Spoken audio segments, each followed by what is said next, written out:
It's Talk of Iowa from IPR News. I'm Charity Nebbe. Later in the hour, I'll talk with Kitty Sheehan about the lost art of obituary writing and what she is personally doing to bring it back. But first, the Des Moines Gay Men's Chorus has been making music for 25 years. Show 'em who you are. Show 'em that you're strong. Show 'em that you've known it all along. Open up your door for your destiny. Yes, if you are what you were and you've been and you'll always be. Unbreakable.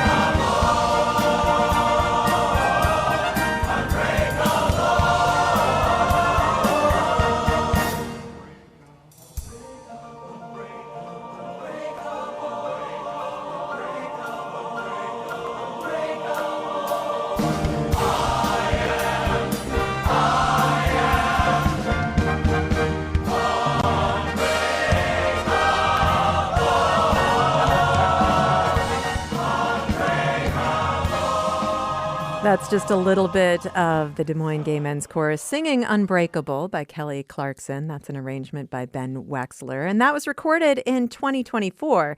This year, they are celebrating their 25th anniversary by putting on a show. The Silver Party is at Cheslow Auditorium on the Drake campus on Friday and Saturday, the 26th and 27th at 7:30 p.m. And we are going to take a look back at the last 25 years and talk about what makes the chorus such a powerful community. With me now, Chase Shoemaker, Artistic Director and Conductor of the Des Moines Gay Men's Chorus. Hello, Chase. Hello, good morning. Thank you for being here. Ben Hagan is also here, Associate Artistic Director and Principal Accompanist. Hello, Ben. Hello, Charity. Good to be here. It's wonderful to have you both here. And I want to start with a little bit of history. You are celebrating the 25th anniversary of the Des Moines Gay Men's Chorus, but there was actually a precursor to this organization. Chase, can you tell me what you know about the group that came before? Yes, previously, before the Des Moines Gay Men's Chorus, there was actually another gay men's chorus called the Des Moines Men's Chorus, and this came about in the 1980s. So it's actually, even though we're celebrating our 25th, we're still looking back at the voices that kind of started that journey. Many of those voices were prolific in also bringing about the Gay Men's Chorus in 2001 under new direction and leadership. And so we're actually kind of celebrating almost a 40th anniversary if you add in that aspect. Wow. Well, and I think it's notable that that group, the precursor, did not say that it was a gay men's chorus. I mean, that's a real reflection of the times, isn't it? Correct. Yeah, a lot of the aspect was really ensuring safety. And so while gay men's choruses have always been about visibility, you still have to kind of take into consideration, areas in which you reside. So we know of San Francisco, New York, all of these really remarkable gay men's choruses that we've heard of for many decades. And so in Iowa, starting that off just for safety reasons, kind of not including that, but everyone still knew that this was a community for gay men to be able to participate, come together, and bring their voices together. When this iteration of the Des Moines Gay Men's Chorus began in 2001, and neither one of you were there at that time, but what can you tell me about the inspiration for bringing this organization maybe back together, but really starting fresh? I think it was bold for in 2001. This is you have to go back and think about it. This is before gay marriage was legalized. So it was really bold for Des Moines to do this in particular, given the environment that most people did not support gay marriage. So that was a huge thing to put Des Moines Gay Men's Chorus out there and, sing music not only amongst a brotherhood of gay men, but to sing music that had a message, something that's part message, part celebration. And Ben, you've been part of the group for about 20 years now? That's correct, yeah. 20 years ago, I showed up to meet the Des Moines Gay Men's Chorus. I saw that they existed, and I was new in town, and I wasn't out to my family. I wasn't out at work. So my first coming out experience was the Des Moines Gay Men's Chorus. So. Wow. that sounds a I little did not bit know that. intense. So Yeah. So that helped me come out everywhere else. So that was kind of my first baby steps into that world. So it was I was anxious, but it was something that started my journey of finding that family and amongst the community. So as a gay man who was not openly gay at the time, to join this community, what did that feel like? It felt liberating. At first, it felt scary, right? But as a pianist, I felt like in my head I was like, I'm just a piano player. I play for lots of things, musical theater, jazz club, etc. So I thought I can get away with not this group will know who I am, but also anyone else I can just say I'm just the piano player. I play for a lot of things. So that helped me. Right. But then the power of being in that community, having so many other people around you, how did that change you? It made me more confident in all aspects of my life and to live authentically. So eventually, I wanted my family to attend their concerts, so I had to come out to them first, and then eventually comfortable at work and telling, bringing my whole self to work, which really just helped, let me live authentically as well as many others in the group. Chase, what brought you to the Gay Men's Chorus? Well, for the last 10 years, I've been devoted to public education within the state of Iowa. So taught middle school and high school vocal music, and part of what I was looking for was the ability to be able to give back to my community. I had come out in middle school, but I went to Catholic schools, and so I was the only out student at the time. And so it was always kind of this feeling of isolation, that I was proud of who I was, but I didn't really have the opportunity to be able to enter a queer community and to explore what brought me joy in the way that I lived my life. And then going into music education, you don't always get to kind of choose where you go, because for music jobs, it's just, 1 or 2 per school. And so it kind of put me into another form of isolation in terms of not having, again, a lot of queer opportunity to build community. And so a few years ago, I decided that I really wanted to take more of an opportunity to put myself out there and to join a community. And from my music side of things, I really wanted to make sure that what I was doing with music really served a purpose. And I always felt really wonderful about getting to teach students and young musicians how to love music and how to express themselves. And so being able to kind of take a step back from that and then see with the cultural climate that we are currently going through in Iowa, I wanted to find a way that I could actually give back to my community. And so when I made that decision to move away from education and come to Des Moines, within a month, I noted the application process. And so then I just kind of started in that and learned more about them. And it's just been such an incredible opportunity to go from, lacking in queer community to now I don't think I can go out without someone saying, "You're the director of the Gay Men's Chorus," and being able to see my singers and just engage with their day-to-day and feel a little bit more involved with the community. When you were involved in education, you were an advisor for the Gay Straight Alliance at least one of the schools that you were at. So you were providing that support and acceptance to students who were vulnerable, just like you were when you came out as a middle schooler. Correct. And that to me was always the heart of education. Like, I love music, but I work with humans. And music is just a facet that helps us to understand more about ourselves, understand more about humanity, get to literally put ourselves in another person's experience by taking on their words and trying to instill the emotional intent of it through our performance. And so for me, it's always been about, I love everyone. I want them to be happy. I want them to be successful. I want them to find joy in their life. And so as a teacher, it was not only for those students, but as a Gay Straight Alliance instructor and advisor, it really allowed me to show students more of my authentic self and what I prioritize as a gay individual in Iowa. And with legislation, we had gone to Iowa Safe Schools Day at the Capitol during my last year of teaching, and it was the exact day that they decided to take trans rights away civilly. It was a historic moment, and I'm sitting in the Capitol with 15 of my students sitting outside the Capitol and just really in a low state for a lot of those students, and the ability to just sit with them and say, this is just a moment in time, and we progress, and it doesn't make you any less of a human.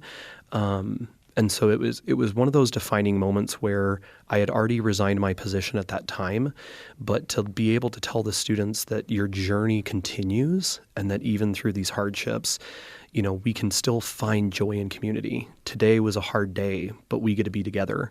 And to me, that's why I've always loved choir rather than being a solo performer myself, is that every single time I get to make music with other human beings who come together to lift one another up rather than just kind of focus on the self. So that was a really wonderful part of my time in education, was really getting to be there for those students. We're going to take a short break. I'm talking with Chase Shoemaker, Artistic Director and Conductor of the Des Moines Gay Men's Chorus, and Ben Hagan, Associate Artistic Director and Principal Accompanist of the Gay Men's Chorus. They are celebrating their silver anniversary this year, and the silver party is at Sheslow Auditorium on the Drake campus on Friday and Saturday, the 26th and 27th at 7:30 p.m. We will talk more in a moment, but let's listen to a little bit of The Us Is Me by David Brunner. This is a recording from the very first concert that the Des Moines Gay Men's Chorus performed in 2001.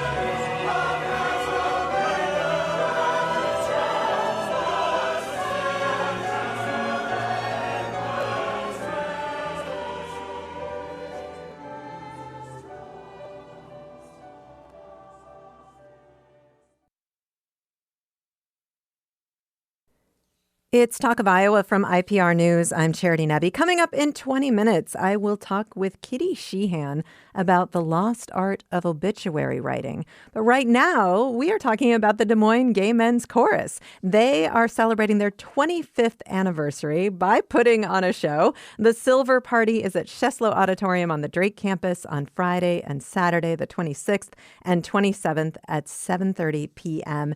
And we will continue our conversation in just a moment, but let's listen to a little more music. This is the Des Moines Gay Men's Chorus performing Sanctuary, a piece that they commissioned by Ben Wexler.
That's an excerpt of the Des Moines Gay Men's Chorus performing Sanctuary by Ben Wexler. With me are Ben Hagan. He is Associate Artistic Director and Principal Accompanist of the Gay Men's Chorus, and Chase Shoemaker, Artistic Director and Conductor of the Des Moines Gay Men's Chorus.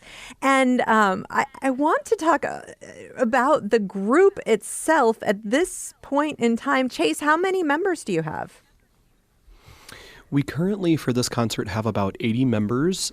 Through a cycle, though, we have 120 active members. So whether they are able to do one of our concerts or all three of our concerts for the season. So right now, 80 in the choir, but 120 active members. And of course, you're based in Des Moines. Where do your members come from?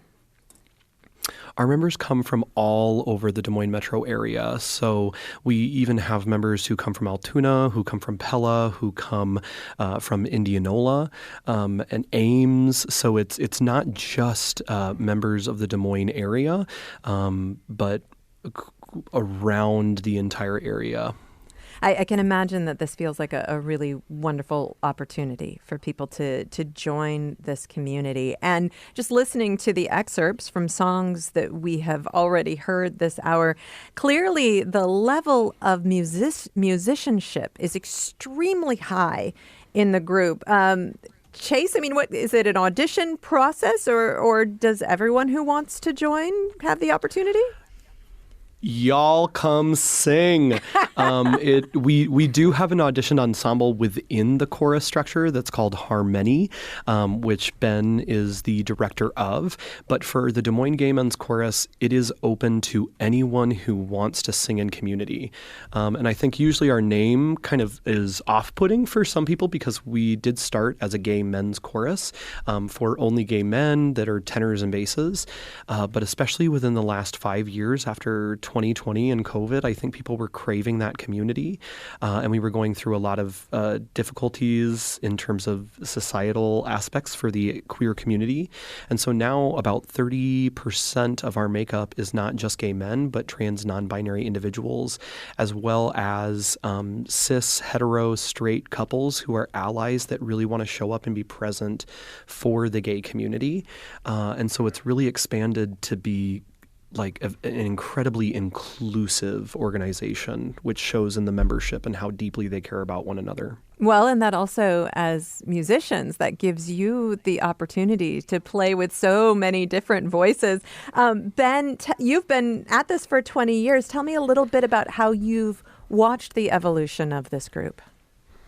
Absolutely. It was, I think when I started, we were down to about 25, 30 members, and it was very much just all gay men in the room. And then as time went on, we realized, we never said you had to be a man or gay. We always said that if you like to sing tenor bass music, you can show up, and people started showing up, and just the evolution, right, of the whole gay marriage movement. We acquired gay marriage, and then, in the last 5 years, trans rights have been attacked. And it's beautiful to just see the evolution of the chorus, because we do have, an auditioned ensemble, but we also have a non-binary transgender ensemble led by Tristan Miedema. And that has been just a great opportunity for us to have another ensemble that makes music that matters, that has an impact out there. So very proud of that ensemble as well. Right, and that's called Transcendent, and it started in 2021. Ben, you're the director of Harmony. Tell me about that group. What is the focus? The focus originally was that we want to sing all kinds of music, right? Musical theater, country music, pop music. Just the variety of different music. So, we went to national festivals. I had 12 of our Harmony members dressed as nuns. We're bringing that back for this concert, doing a little sister act medley. We went to the national festival a few years ago, and we all dressed as cheerleaders. So you could pick the cheerleader outfit, skirt or pants. We had a lot of fun doing more campy stuff, but also music that's fun for the membership to learn and prepare. Absolutely. So with the Sister Act Ensemble, I think I can kind of guess what kinds of things you'd be performing. Can you give me some examples of other music that you've performed with Harmony over the years? When we did the cheerleader set, we did We Will Rock You, We Are the Champions. Just Oh Mickey, You're So Fine, you think of that iconic 80s video of cheerleaders. So that's where my mind goes. How can we take things and elevate and have fun? Yeah. Do you get to choose the music, or is that a collaborative process? I have carte blanche to do whatever I want with the group. So, Nice. But I run it by the artistic director. So yes. But pretty much I can do whatever. Nobody's told me no yet. So Yet. Yeah. So with the greater chorus, how is the music selected for that, Chase? You know, every artistic director is a little bit different in what they like to do. For me, it's always about human stories. And so I think sometimes we look at, professional choral ensembles or community choral ensembles, and you go to the concert and you hear kind of like standard repertoire for choirs to be able to sing. And for me, what I always think of is I want people who enter a performance that I'm giving to be able to see a variety of stories. And so whether that comes from pop music that people hear over the radio, where we do an arrangement of that, kind of similar to Harmony, right? We Will Rock You, to, choral music that was by historically gay composers or queer composers throughout history, or if it's gospel spiritual music from, the United States history in terms of choral music that is wholesomely ours. The goal is that we get to see all of these human experiences and kind of see, no matter where they were in time, whether it's from the 1600s or to current day, or if it was from half a world away, all humans still have those same emotions and qualities. And so to me, it's less about having one type of sound and being able to do all of these different types of music really, really well and authentically. I'm talking with Chase Shoemaker, Artistic Director and Conductor of the Des Moines Gay Men's Chorus, and Ben Hagan, Associate Artistic Director and Principal Accompanist. They are celebrating their 25th anniversary this year. And I want to get a preview of the Silver Party in just a moment. But before we do that, I do want to talk more about the small ensemble Transcendent, which was started in 2021. And it's specifically for trans or non-binary singers. And Chase, I understand the need for community that might bring people together in this way. But I also think it's fascinating because for so many people who transition, their voice is a really difficult part of that transition, where many people go to vocal coaches to try to speak differently than they used to. How do you see the voices of these individuals at play in a musical ensemble? How does that work? Again, it kind of gets to the heart of like who you are as a person. And so in my master's program, I was fortunate enough to go to Portland State University for my master's in choral conducting. And we had a research project that would be a year. And I always want to learn new things to better myself for the communities that I serve and where my passions are. So my focus was on transitioning voices for the trans community and how we build inclusive spaces within the choral environments. And the three things that I always think of is, we always think about gender identity. What gender do we identify as? But the other two really important parts of identity are also perception. How do we want to be perceived by others? And then the last part is expression. How do we want to express the way that we feel? And so when we're looking at the voice is a part of our identity, right? Like it is unique to us.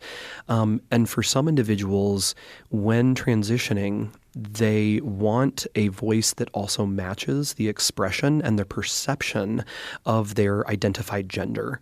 And so that can get really challenging when you may have already transitioned through puberty and gone through testosterone dominant puberty, which helps create our tenor bass sounds. And then if you transition and really want a voice that expresses femininity in the way that you identify, it can be really challenging. And so for me, the whole aspect is really, it's not a one-size-fits-all program. When my chorus members come to me, I look at them each individually and I try to really understand where they're coming from, what brings them joy, why they love music. And my goal isn't to be like, you need to fit a mold in my choir to make it. I always think of myself as a servant leader. How do I serve you? Where will you feel best? And for some individuals, when I was in Portland, I had a phenomenal female basso profundo. So this person had gone through testosterone dominant puberty, was assigned male at birth, and had this gorgeous low bass voice. And when they came out and they transitioned, the bass voice wasn't a part of their perception or their expression. So while they identified as female, they loved their bass low voice. And that was a part of who they were as an individual. And so again, it's that respect of what a beautiful human being who lives their life authentically and loves their voice. And so sometimes identity and perception and expression work the way they think they will, but sometimes it's different by the person. And so really it's about who are you, what brings you joy, and how can I serve you in this community chorus. I can imagine that can be a really emotional experience to be able to express yourself in that way, surrounded by other people who have had similar experiences. Yeah. And the ability to just, like, part of it is, I think a lot of people find themselves when they join the chorus, that they're looking for a way to feel like they can express themselves. And because they have other individuals who are also at various stages of finding their authenticity in their life, it gives them permission to explore, and it gives them a safe space to say, oh, that wasn't your favorite experience, and I totally understand because I really struggled through that too. And so it's been beautiful in the small time that I've been here to see how supportive of one another all of our chorus members are. We only have a couple of minutes left. I do want to preview your Silver Party coming up on the Drake campus on the 26th and 27th. So, Chase, what's happening? Oh my goodness, so much. You're going to see brilliant choreography. You're going to see hilarious staging. You're going to listen to some incredible instrumentalists throughout the Des Moines area. There's some incredible lighting design. Like, we want this to be an experience that truly feels like a celebration and a party.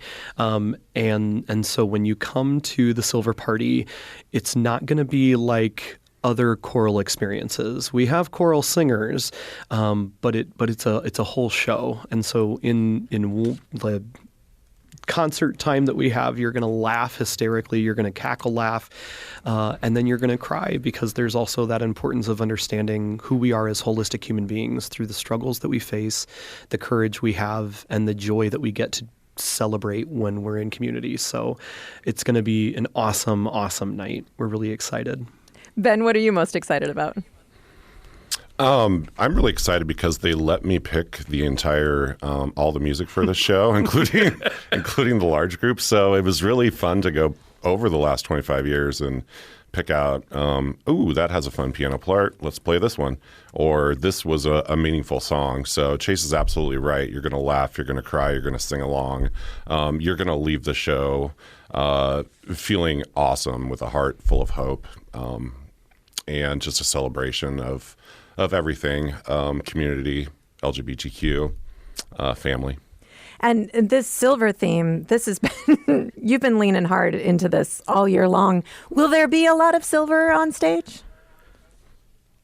I would imagine you might see a couple little silver numbers. Yeah, we've with the 25th year being Silver Jubilee, we really leaned into that aspect. Our president, Paul Hengesteg, was a big part of coming up with that. But we had silver bells in December, silver linings in March, and now we finally get to celebrate the full season with Silver Party. So you will see quite a bit of silver on the stage. It's going to be a good time. All right, and you have a documentary coming out soon, right? Also? We do have a documentary. We finalized the filming of the documentary that not only, again, outlines the last 25 years of the DMGMC, but also goes back to highlight the story and the voices and the people from the Des Moines Men's Chorus as well. They are currently working on editing the process, and we're hopeful that within the next year we'll be able to have that finalized and start doing some viewings of it. But Wonderful. We're really excited about the team that's done that and all of the work they've put in. They are remarkable. You'll have to come back and talk to me about that then. Thank you both so much for being here today. Chase Shoemaker is Artistic Director and Conductor of Des Moines Gay Men's Chorus. Ben Hagen, Associate Artistic Director and Principal Accompanist. They are celebrating their 25th anniversary with their Silver Party. It's at Sheslow Auditorium on the Drake campus on Friday and Saturday, the 26th and 27th at 7:30 p.m. And we're going out with a little bit of It Gets Better by Andrew Lippa.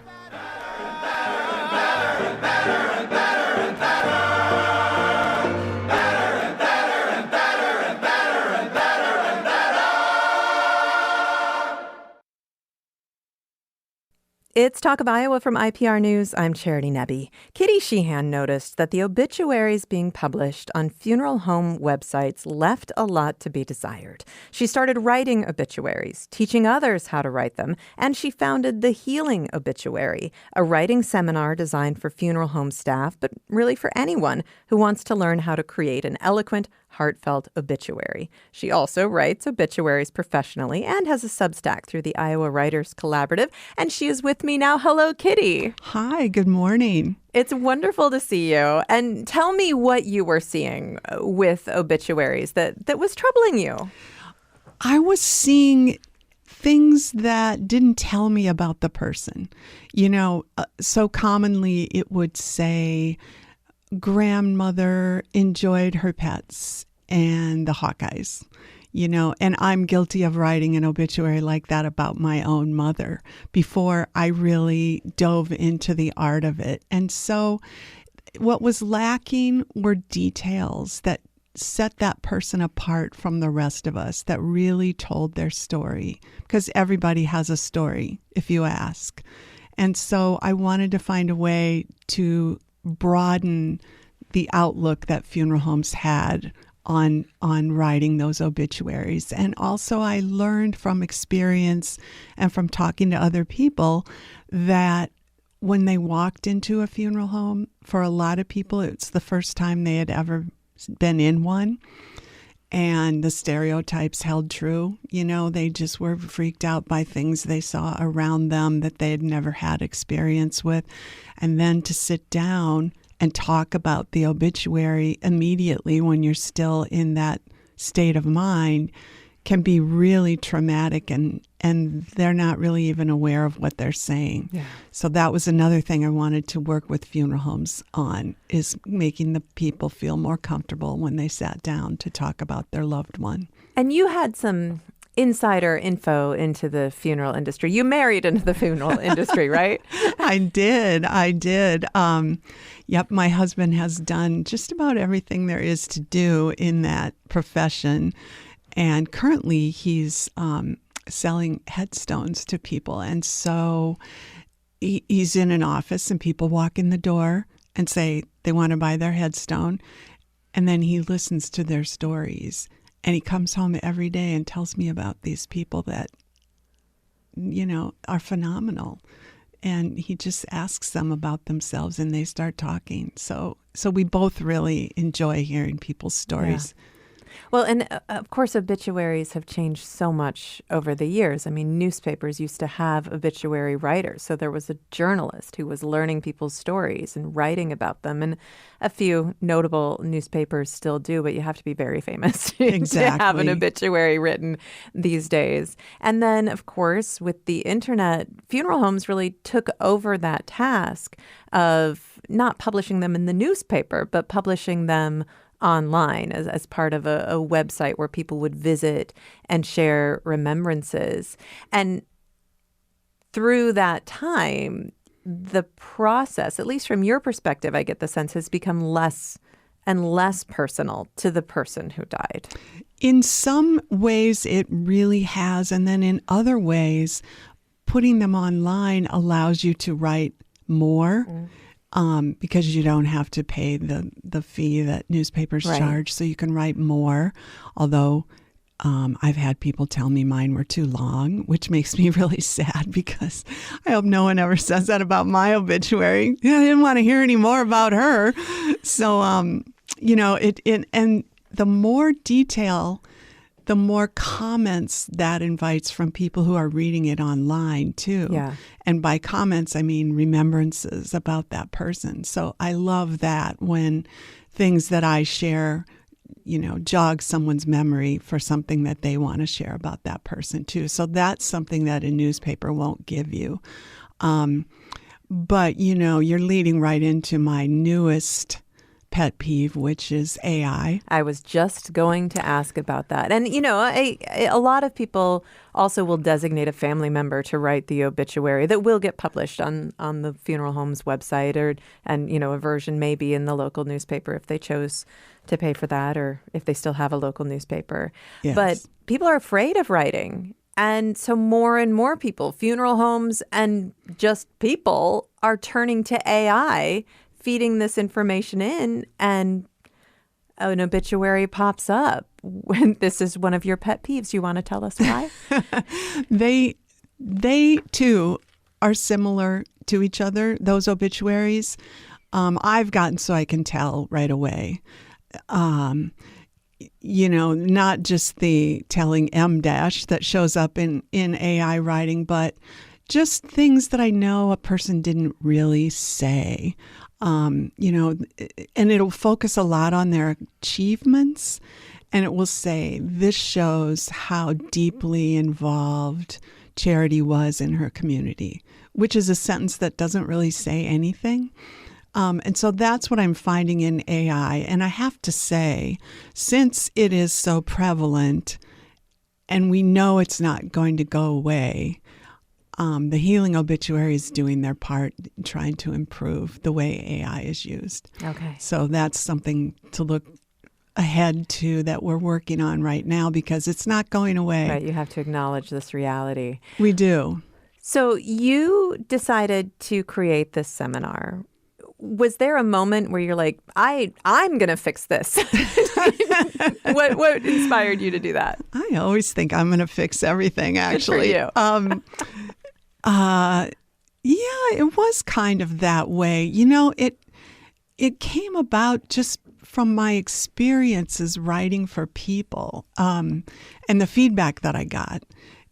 And it just made me feel like there was more to be done. The feedback was, you changed the whole event for us. The reason we called it the Healing Obituary is because we want that first interview to be their first chance to talk about their person. And when you get to talk about the person that you've just lost, that helps you heal. And it helps everybody else heal who reads it. And that's the important thing for us. We just want there to be that opportunity, And if you go in and fill out a form, that's not the same thing as being able to tell stories. And I like to get the details. If someone says she was funny, the next question is, can you give me an example of that? And so you just keep asking more and more. And I've learned that if I just ask the things that I want to know, that's usually the things that other people want to know too. So that helps with the interview. And people get more and more at ease as the interview goes on and tell me things that are amazing. And then they say, but don't put that in the obituary. So I call that the shadow obituary. Nice. Those are the bonus stories that only you get to hear. Yes. So your seminar is a 2-hour seminar and you share your techniques. Give us just a little overview, because most of us are going to have to write an obituary or help somebody write an obituary at some time in our lives. Tell me some of the things that you want people to take away from your seminar. I want people to appreciate the value of detail and how it's just not a list of someone's accomplishments when you write an obituary, but it's a list of what those accomplishments meant to them. If you're going to list them, say if someone was part of the church choir, well, what did that mean? And what do you mean part of the church choir? Which makes me remember the interview that you just had was so amazing. And he said a lot of they both said a lot of those things about what it means to a person to discover that they have a talent they can share. And if you start talking to people about that, almost everybody has something they can share, So as far as takeaways, I want people to know, if you say, well, my mom was just a homemaker, there's no such thing as just a homemaker. And that's what I want the funeral home staff to understand too, that that's not a complete sentence. Find out what she did as a homemaker that her family remembers and that her family treasures. And the other thing that I hope they can gain from my seminar is planning the service based on the obituary. Because if she had go back to the homemaker, if she had a favorite recipe, share the recipe card at the service, hand those out, maybe even make her cookies. You can personalize it and make it really meaningful and easy to remember. I've been to so many funerals in recent years that really feel like they were almost an anonymous service where the person conducting the service, it feels like they didn't have a relationship with that individual, and they say a lot of generic things. And I love it when the family members get up and talk. But I know that the funeral and the obituary, these are parts of our grieving process and our healing process. So you're saying the more personal they can be, the more powerful that healing? Absolutely. The more powerful the healing, and also the easier it is for people who are reading the obituary to relate to it. The more personal you can write about anything, including yourself, the more people will find their own truth in that. If you're really honest about how you hated to get up in the morning or whatever, someone reading that goes, oh, so do I, and my favorite cartoon is by Roz Chast, and it's wordless, but it's a guy reading the paper and he's reading the obituaries, and the headlines say things like, your age on the dot, a few years older than you, because we read them. We do. We're always thinking about ourselves when we read them. We read Same them. Age as your parents, right? Oh, she was a teacher too. Okay. We're looking for ourselves, and it makes you just wonder, what would people say about me? Right. So you are teaching people about how to do an interview to gather the information they need for an obituary. But if we're not working with a funeral home on that, what would you advise an individual as a family member who might be tasked with this? How would you go about it? You have that information in your head, but do you have a process for coming up with those details that would be valuable to share? I do. Well, first of all, they can call me, but then, my first thing that I do is I say, tell me the first words that come to your mind when I say Charity's name. And then the family each takes a turn, and I just want one word to, maybe a group of words from a person. Okay, well, you said that she was curious. Now, can you give me an example that illustrates how she was curious? And then anecdotes and stories come out. And that's kind of your starting point, because you get a feel for the theme of your life, the person's life that you're writing about. You find out those words that they say at the beginning give you a theme, and you keep going with that, And of course, you have to ask all the regular questions. Where were they born? But instead of just where were they born, I ask, well, what did that place mean to them? Did it have special meaning in their life? I'm always fascinated by people who are born and die in the same town. I love to hear that story, how that came about. So I think my advice to a family that's doing it is just don't stop with those basic questions. Go deeper and find out more. I think that you've mentioned several times not just creating a list of a person's accomplishments. There's pressure to do that because you want to make sure that their accomplishments are recognized. And when we pass away, so much is lost. How do you deal with that? Because a laundry list of things that a person does and the dates that they did it, that's boring. Exactly. So how do you deal with that? I usually put that towards the end, and I do make sure that I find out what about that list really mattered to them. And the last question that I usually ask is, what do you think he would want his legacy to be?